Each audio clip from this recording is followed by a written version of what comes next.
Well, I've had the whole day to hang out in the trailer and get antsy and not be able to sit still because I'm full of energy right now and a lot of excitement to get on the racetrack and do something. But not looking pretty out there. But I'm ready to go. My team's ready to go. We're excited about this season. We're able to keep the whole team together for the most part and be able to build off what we had last season, which is good because we made a lot of changes coming into last season. Obviously with the driver, but with engineers, shock specialists, car chief, spotter, all that. So those key positions are still there, and that's important to kind of build off what we had last year. And we ended the season with a good year, and being able to build off of that with the same people and kind of take a step back and look at what everyone's role is and where we can all do a little better job individually and as a team. And try to make a great season out of it. Okay, we're going to open it up now for questions. If you could please raise your hand, we'll get a wireless mic to you. Any questions for Joey Logano? This is a very curious group today. What do you start guys over here with Dwight?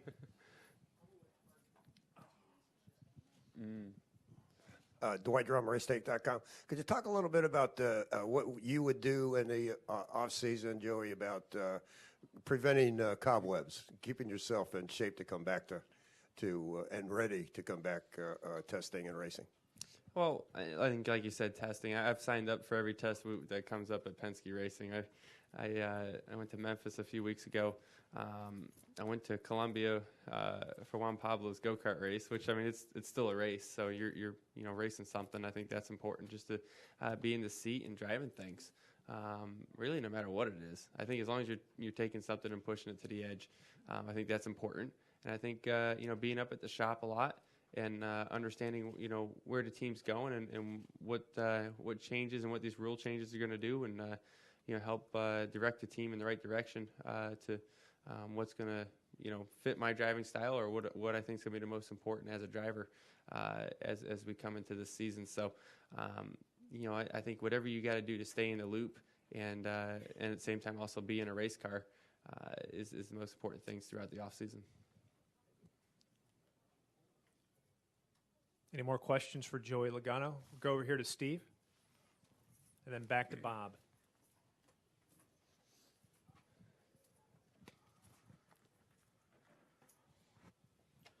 Joey, sort of a tough year last year for the entire team. A lot of people think the wheels started coming off at the first race in Texas with the whole rear end controversy. Do you agree with that? And if not, what went wrong last year, and what can you guys do this year to make sure that year doesn't repeat itself?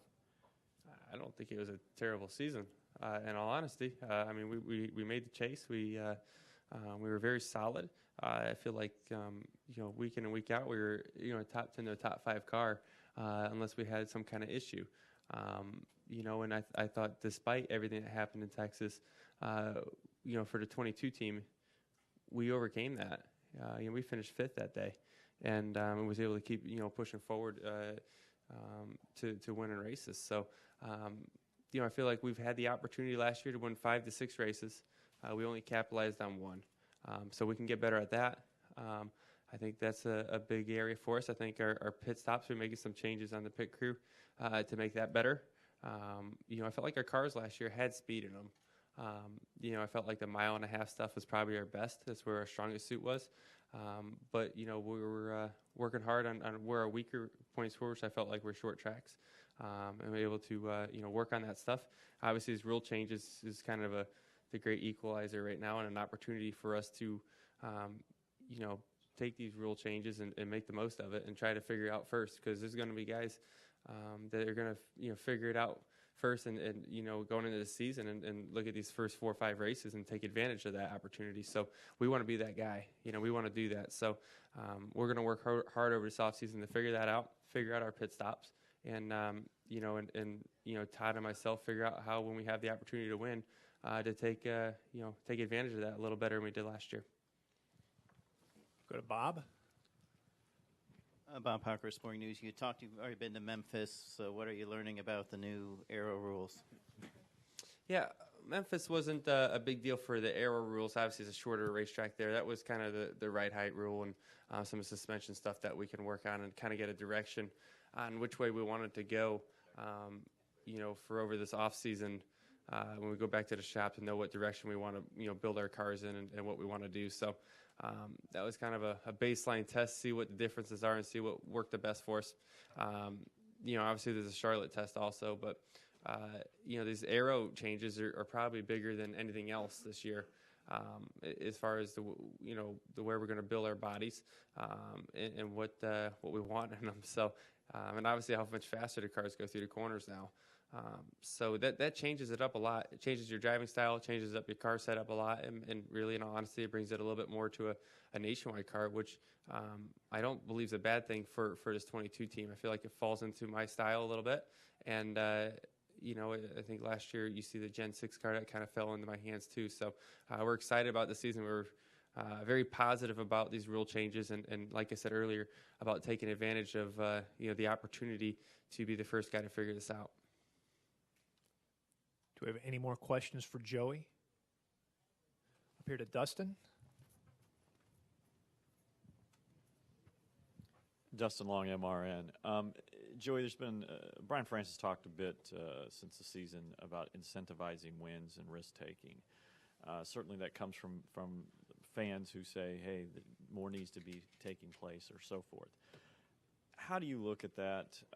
Is that, I don't want to say insult in the sense of that some people seem to think that you guys aren't doing enough, or should there be some more out there to incentivize? And how do you do it? Because how are you going to come up with a system where if you win races, that's, no matter what they come up with, Jimmy Johnson still keeps winning the championship.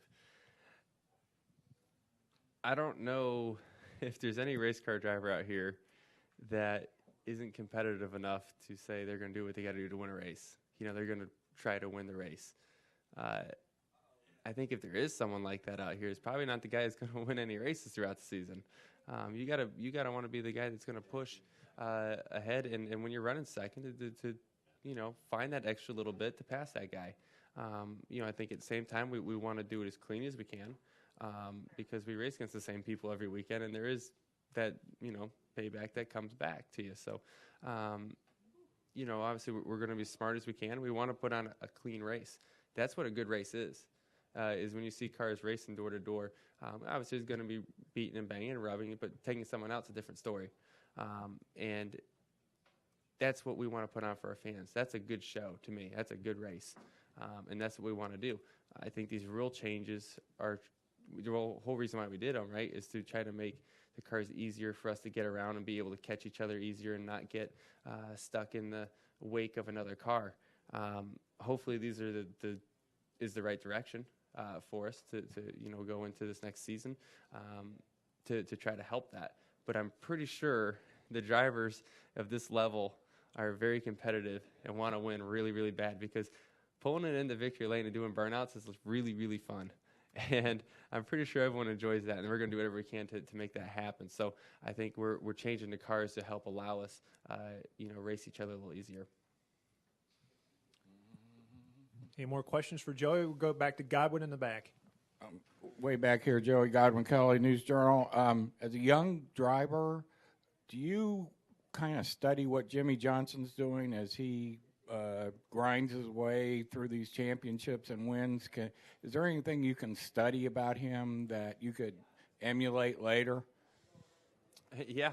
Anyone that's won 6 championships, he's got something figured out. I think I really wish I knew what it was, though, because I look and I watch, and he's very good, obviously. But I feel like we can race him, we can beat him.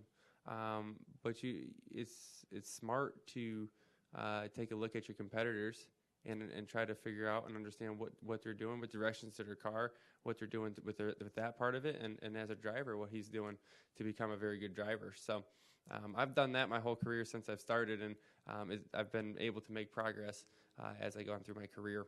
Like I said earlier, you're racing against the best race car drivers in the world, in my eyes at least, and to be able to beat these guys, you got to work hard because they're good. And look at football players and teams like that. They're always studying tapes and studying their competition on how they can get better. So the same thing comes down in our sport. We're going to look at pictures of the cars on the racetracks. We're going to study race footage, in-car cameras, whatever we can find. We're going to study it and try to understand what they're doing inside the car and outside the car to win 6 championships because I want to get 6 of them too.